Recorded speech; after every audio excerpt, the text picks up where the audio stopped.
Hey, Colorado Springs, Chris Lopez here, and today's podcast is going to focus on exploring the corporate housing or medium-term rental market down in Colorado Springs. My co-host Jenny Bayless has a great case study and a great guest to dive in this topic. Jenny, good morning. Good morning, Chris. How's it going? Really good. I'm excited for this topic because about 2 weeks ago, you crossed paths with our guest and you texted me, hey, I'm a few minutes late for our weekly meeting. And then I'm really excited. I got something cool to tell you. And we hopped in our meeting.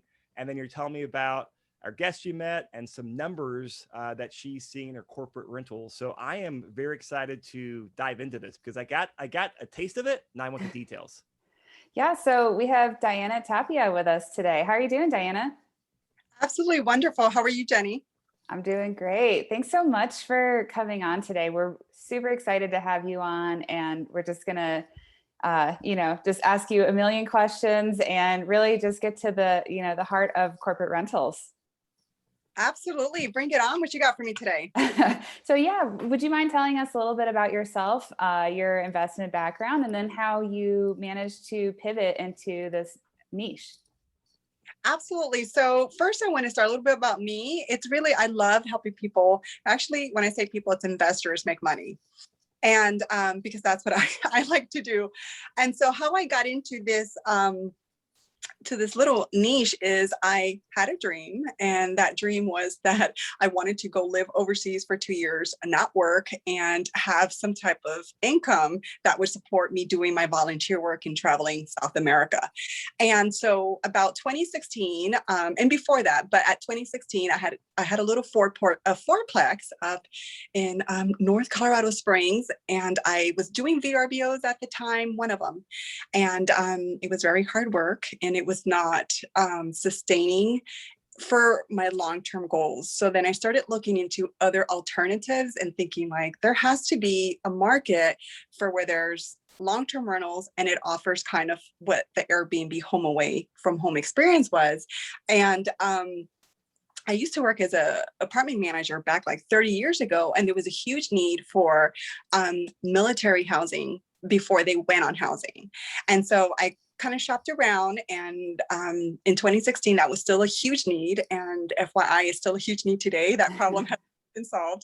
But what's really neat about really kind of how I got into this is when my tenant, her lease came up. She had been with me for 7 years, and I was like, okay, I'm going to do this as a corporate rental. And I'm sharing this because there may be maybe some individuals who may be like, why would I want to trade in a long-term rental for a corporate rental when your stay could probably be only 1 month, 2 months, 3 months, or whatnot.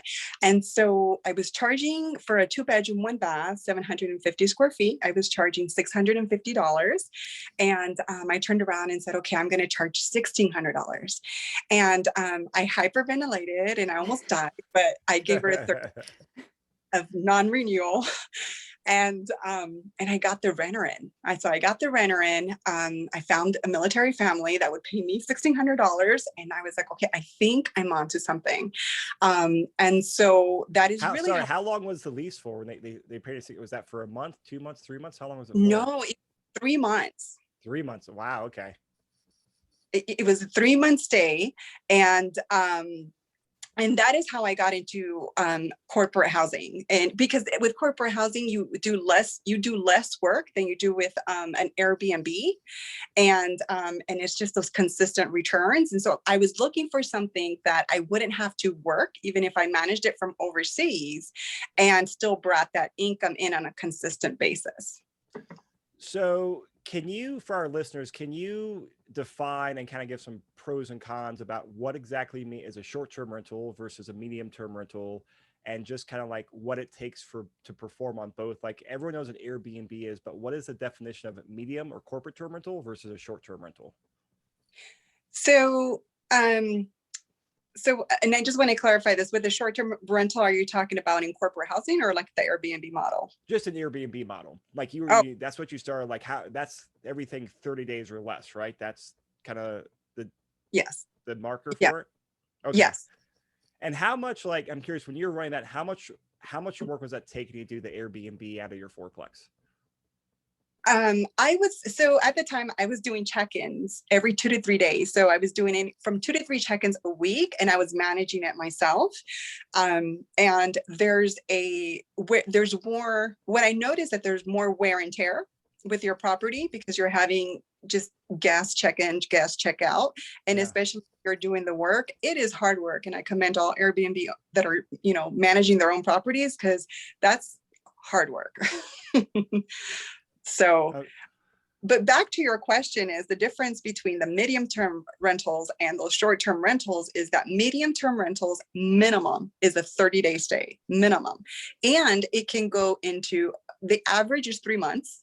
And then of course the sweet spot, right, where you get that year. And I want to just throw this out there because it is a possibility, and it does happen. And from the time I opened up my rental to today, I've had one guest stay with me for he's going almost on 4 years as a corporate rental. Wow. Paying a monthly corporate rental rate? Yes. Wow. Yeah. So okay. all desire. Yeah. But the average is 3 months. Okay. So I noticed that you touched on something that I think will probably get a lot of people's interest. And you mentioned that this is 30 days or more. And we're seeing a lot of legislation come down in Colorado, specifically even Colorado Springs in recent history, that really restricted that 30-day or less stay window to having, different zoning requirements and licensing and all that stuff. It seems as if the corporate rental model kind of flies beneath the radar of those restrictions. Do you know of any restrictions that the corporate rental model would have that different than a long-term rental model? I have not come across any yet, not to say that that doesn't exist or may not come in the future, but as of right now, no, because anything 30 days or more is considered a long-term rental. Great. So that's fantastic. Yeah, I think that's a really good opportunity that you've tapped into on that. So Jenny, I've got 20 questions for Diana, but I know you have a list of questions too, so I don't want to talk over you. Okay. I don't know how you want to steer the conversation. I do have a few. So Diana, would you mind telling us about the types of services that you offer to your landlord clients? Because that was one of the things that we spoke about originally. And I'm like, wow, this is really fascinating that you have honed in on what you do best and you're able to help other investors by offering those services to them.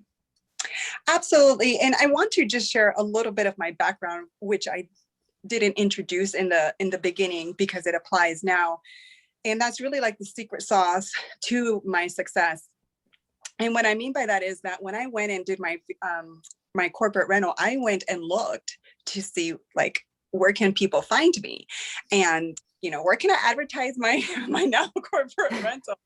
And so there was a couple of companies out there, and they all offer amazing services, but they didn't offer what I was looking for. And when I was looking on their sites, and even today, it's not just there. On most sites, you'll see that there's amazing properties. And then sometimes you see some properties that you're like, who would rent that space? Or, why is that space sitting vacant? And then I was coming with my little 2-bedroom, 1-bath. It was an older property. It didn't compare to some of these gorgeous properties that they had. And so I'm like, well, what's to ensure that my property will always be booked? And I'm like, well, really the only person that can ensure that is me, because I'll go above and beyond just to get my, to make it happen. And then putting myself in the guest place, what is it that they're looking for? And how can I replicate this no matter how many times I do it? And so I came at it from a very different perspective. And I kind of combined that Airbnb, home away from home feeling. And then, of course, the long-term rental offerings, but then the icing on the cake. And that's where I over deliver and and that's what my business model is based on, is that hospitality from the moment that clients interact with us to the moment that they check out. And of course, when they are in their property that they're renting, they're just blown away by the whole experience. And how we've set it up is so systematically that, you know, we evaluate our properties, and then we look at it just from a different lens, and we put those lens of, if that guest was coming in, what would they expect? And so I went and just created that on my website, and I put my properties on there. And while I was in Colombia, I started having people reaching out to me and like, hey, can I advertise my property on your website? And I was like, sure. And so when I did that, then I, you know, basically had to hone in on how I created my websites to replicate that, to offer that to whoever came on board. And so that's kind of my model of how I created my business, is whoever I decide that I want to work with and choose to work with, we bring our properties in a very systematic approach that make sure that all areas are covered, to ensure that the investor who's, you know, purchasing this property, that he's getting that rate of return, and that his property is also booked and desirable to everyone. Yeah. And would you mind kind of elaborating on your advertising service that you offer? And then I know you have a consulting service. Like, you know, if I were to enter the corporate rental space, I don't have any idea of what type of furniture or items that someone needs. And I think that that's a really valuable expertise that you're able to bring to people. Yeah, so the services that we provide two services, and under those services, we have of course, the consulting. The consulting is, hey, I have a property, you know, will it be a good fit for your portfolio? And so we basically, if that's a yes, you know, and we get your property and we're like, absolutely, we'd love to have you be, you know, part of our portfolio, then we provide the support services. And what that looks like is we have, now my brain's going, give me a minute here. Okay. So we have of course, the advertising. So we advertise it for you on Dublin Place .us, and we offer that advertisement where we advertise your property. We also provide everything that you need to get your system up in place. We provide our team that comes in and furnish it for you if you don't want to furnish it for yourself. So we have those services as well. And we also have a support team that will help, you know, assist you in your property. And we also have our clean team that specializes in 5-star white glove cleaning, that literally with a white glove, they go in and clean all of our places. So those are just some of the support services that we have to bring your property on board. And I think this would be a great way to help explain the nuances of corporate rentals and explain, you know, how you can help investors as well. I know, Jenny, when you first connected with Diana, I think it was the townhome, that new build townhome you bought end of last year, beginning of this year, down the Springs. You had put together analysis comparing like the long-term rentals versus a corporate rental.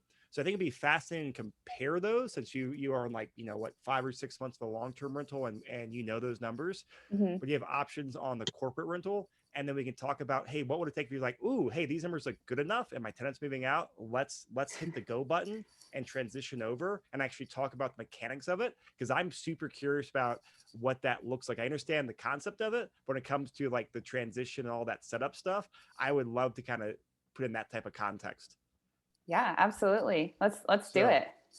I'm going to share my screen for everyone that's listening. So we will talk these numbers, and the spreadsheets will be on the video and also the blog post notes. If you guys can't find this, email me or Jenny. We can pop you a link that way. So on the left-hand side of the screen is the long-term rental analysis, Jenny. And just give us a quick overview about where the property is and the rough numbers, and we can dive in the corporate side then. Yeah, so this is the same exact townhome that I had spoken about earlier this year that we purchased as a long-term rental. So same exact numbers. We can, you know, you can reference that specific episode for the details of it. But long story short, we bought it for $249,000. We put a little less than $8K for closing costs, all in at $70,000. We got a mortgage interest rate at 3.125, And so this is where things start to get a little divergent between the two models and a little bit interesting. So, I thought that we were hot stuff when we got $1,700 a month for this rental property. I thought that was fantastic. Chris, would you prefer that I go kind of side by side, or one and then go to the other model? I don't care. I mean, Okay. maybe side by side. I think that'd be the easiest for people to follow. Okay.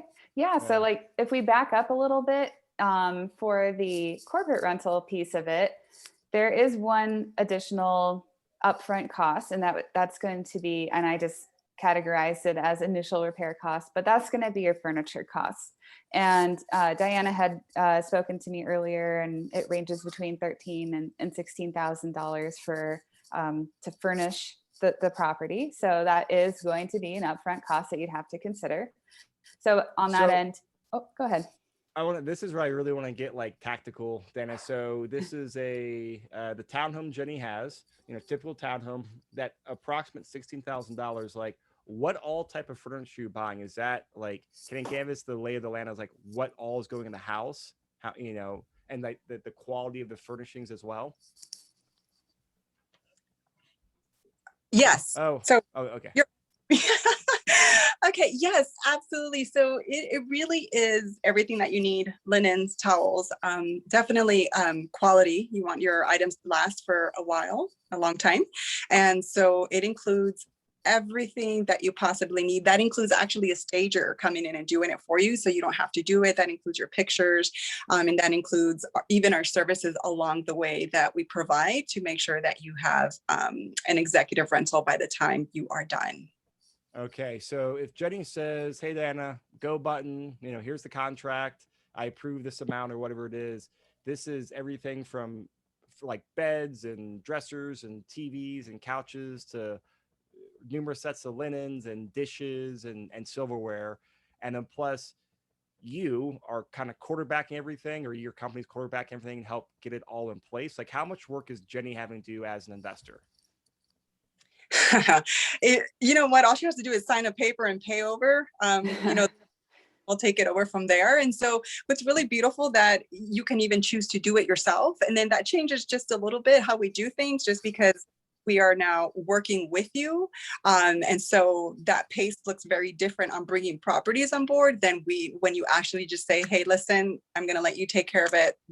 And we bring those properties on board, and it's not a problem. It's just very effective and a seamless way of doing things. Okay, great. So to recap all this, so on the long-term rental, generally about $70,000 all in. As a medium-term rental, she'll be an additional $16,000 all in, or about $86,000 total. Now, since this is an existing property, the financing is saying this is both at 3 1/8. But now the rental income, you ladies have down here $2,900 a month for the corporate rental, versus $1,695 for the long-term rental. So $2,900 a month, is that, how can you prove that number? Is that, how do you come up with that number? So the way we come up with that number, that's what our current 3 bedrooms are going for, and they're actually going for $3,000, and they range anywhere from $2,800 to $3,000, and there's other factors to consider, but that's what our rate is at Dublin Place right now. Okay, so great. So $2,900, that makes sense, and it's proven. So that is fantastic. On the long-term rental, Jenny has it at 3% for long-term, and the vacancy for the corporate rental is at 8%. Which is approximately about 1 month a year. What's your typical occupancy or vacancy like? So I'm going to say 0 to 2 months. And my explanation behind that is, in the 4 years I've been doing this, I've had some properties that have had 0 vacancy in 4 years. And I've had others that may have had 1 month or 2 months vacancy. So it really depends on the property. What it's doing at that time or what's going on, versus a guaranteed you're going to be vacant 1 month or you're not going to have any vacancy. Okay. And so that is perfect. So, splitting the difference at 1 month is very good underwriting. So we'll keep the appreciation rent increases simple and 3%, 5% like we often do. Now, property management, Jenny, you're a self-managing landlord. Mhm. And on this spreadsheet, you have put in note of property management. So what does that mean? Does that mean, what are you doing, Jenny? And I'd like to kind of put in there versus like if Diana's ready, because I'm assuming there's some optionality on here.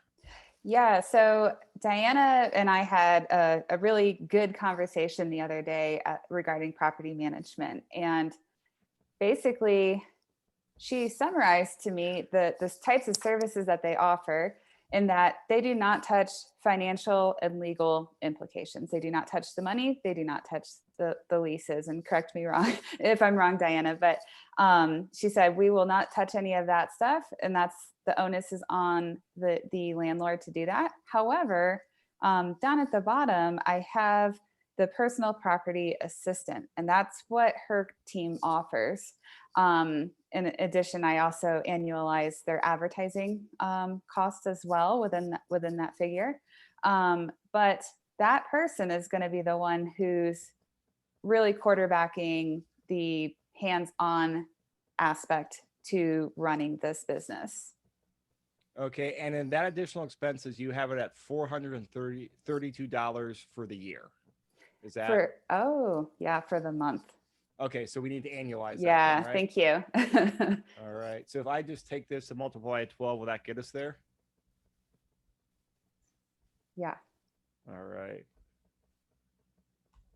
Okay. So about $5,000 a year to run it. Yeah. So going back up here before we jump down into it, so property management, no to both on the spreadsheet, but then for all the service, help get it rented and run it. But if someone calls in and says, hey, the sink is leaking or this got replaced, who is taking that phone call? Who is handling that work order?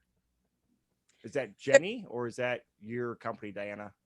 Yeah, so I have partnered up with some amazing people who offer their services. So when you look at my company, I take care of the advertising, and that's what I specialize in. And then, of course, I connect investors with those people that provide those services. But they're the ones that provide that. They do the coordinating of your property, so you don't have to.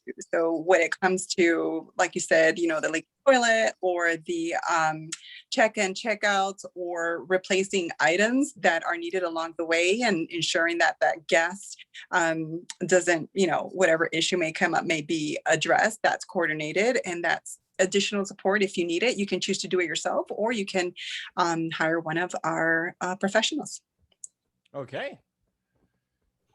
So going on down, this property does have an HOA, $115 a month, and we're underwriting a 5% monthly reserves and repairs maintenance.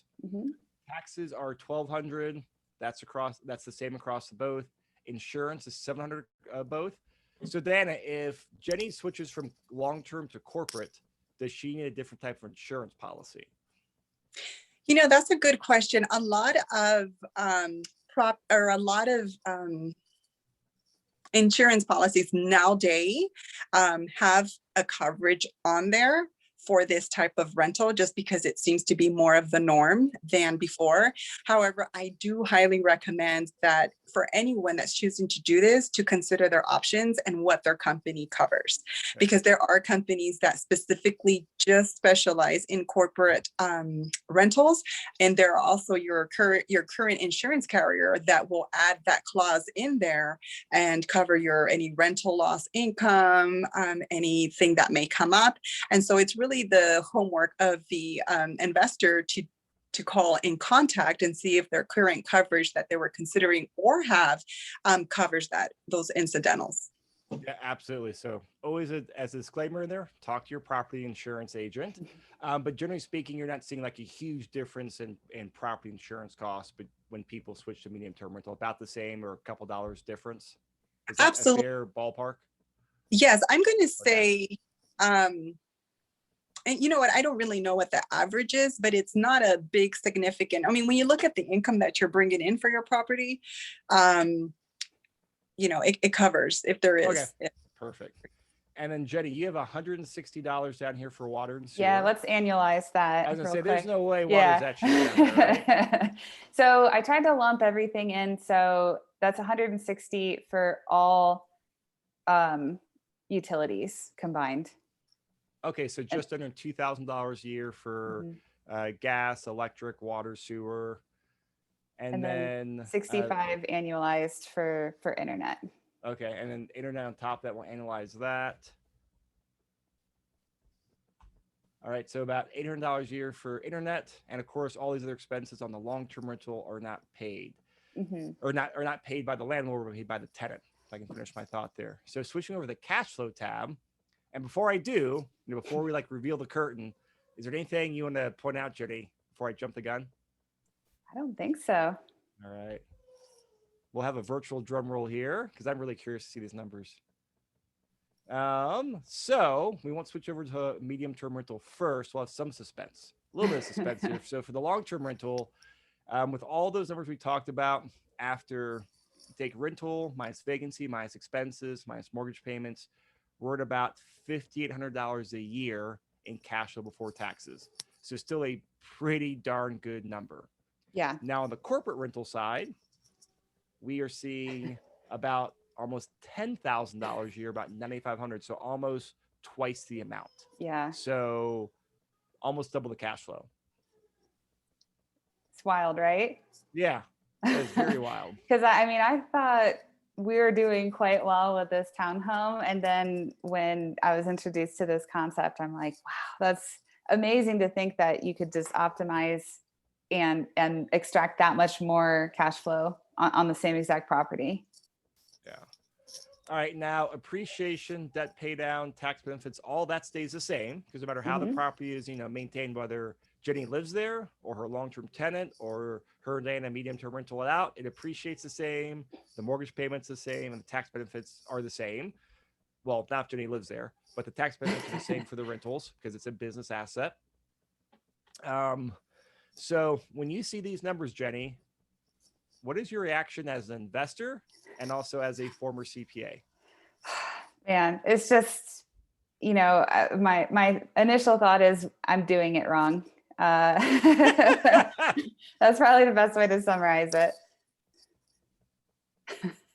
So from now going fast forward, we kind of got the idea for what it takes to set it up. And that's something that, your company, Dana, sounds like have white glove service. Just say a few phone calls, emails, here's payment method, take care of it.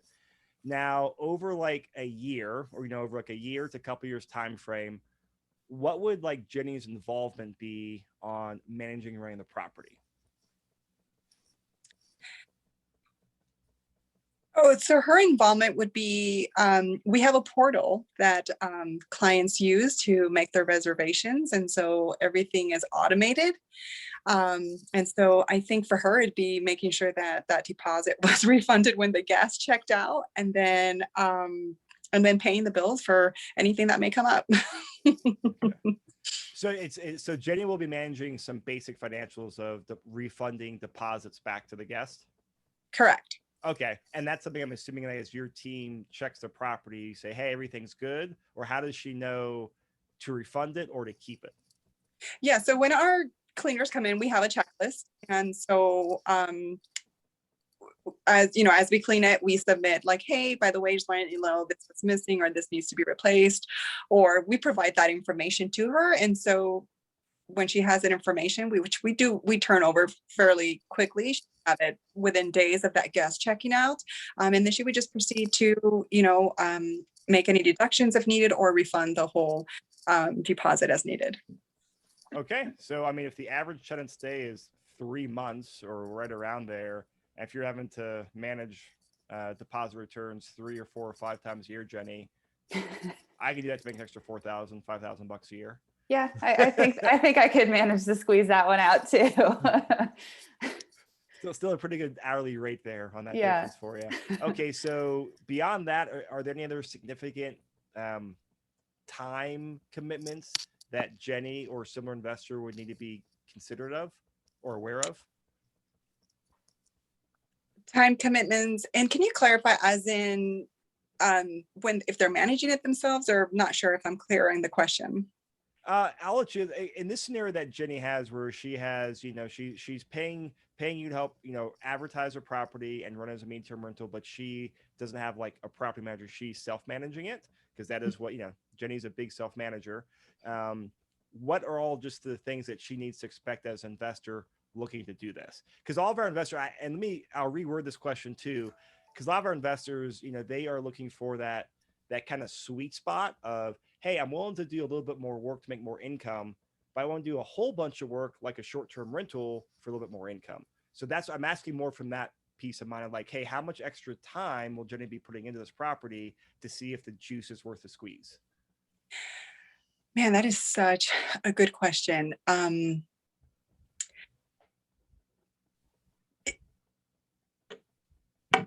Corporate rentals do not require that much time, and especially if you are hiring our support team to take care of those things that you don't want to take care of, then how much really work is there?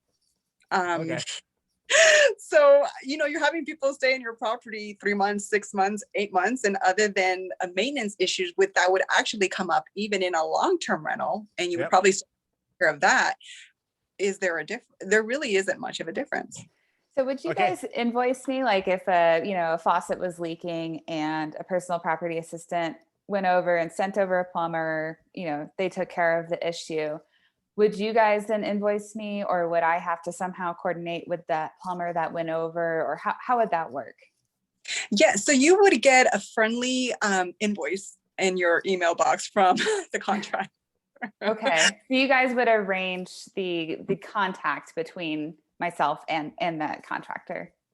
Correct. And we could say that is, your desire, and then just the invoice. And you'd have the information beforehand, so you know what's going on, and you can make a decision. Well, this is what I want to do, and then we would do the coordination, scheduling that and making sure that happened in place, and then of course that your invoice is delivered for you to pay.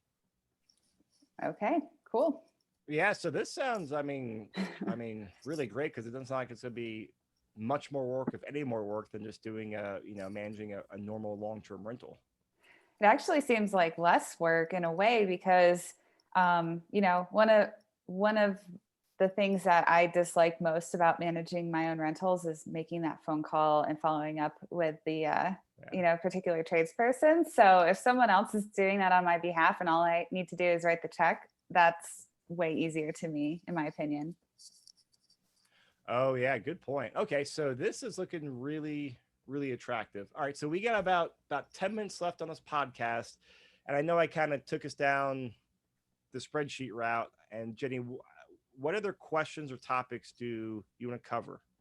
Okay, so I really only have two main questions. So the first one would be, who are your corporate renters? Are they, you mentioned military earlier. Nurses have a pretty large presence in Colorado Springs. People in transition, I know we've talked about that. If you had to do just a ballpark estimate as to the composition of your tenant pool, how would you define that? Yeah, so I love, this is a good question, because who doesn't want to know the answer to that question? And I'll tell you, and I'll throw a number out there for you so you have an idea just what type of clients are staying at Dublin Place. But the average income is $260,000 a year of our clients that are coming. And so what type of client does that look like? You have your medical professionals. You have actually a lot of the traffic that we get is also from the real estate market, which, you have buyers and sellers. And so they're needing that place in there. We also have, companies like, for example, Lockheed Martin. You have just different companies that are having employees, a lot of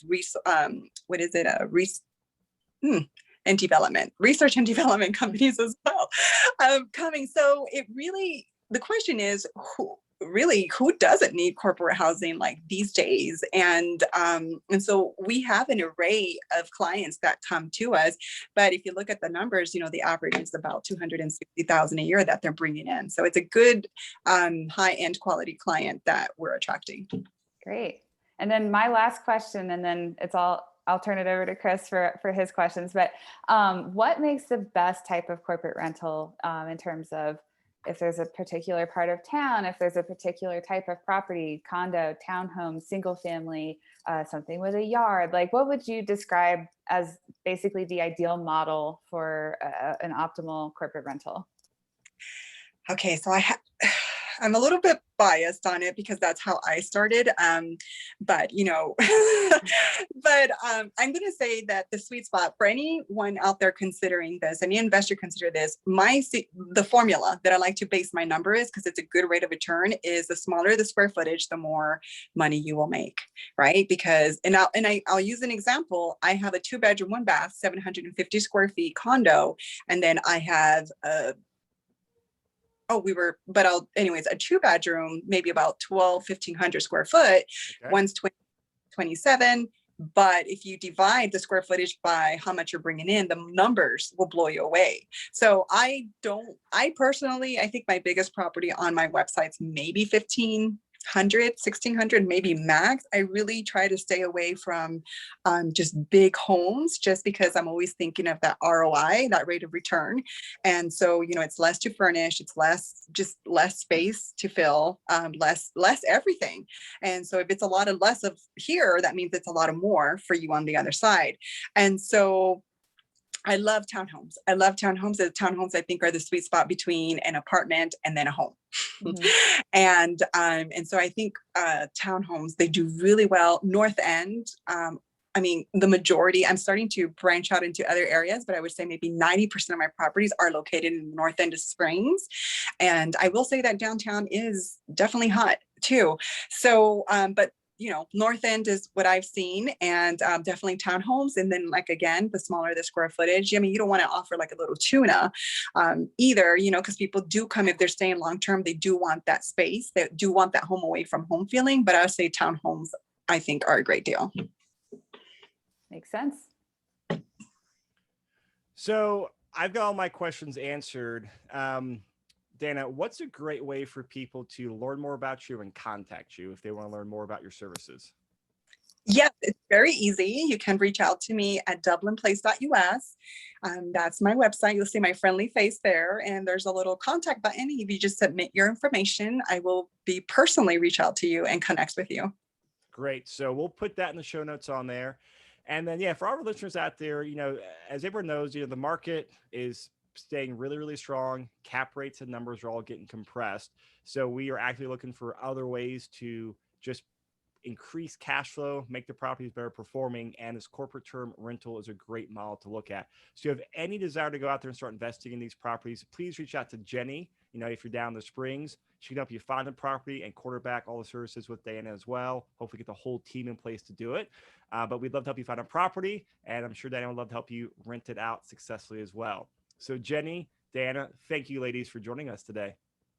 Absolutely. Thank you guys for having me. Thanks so much. Bye, everyone. We'll see you next week.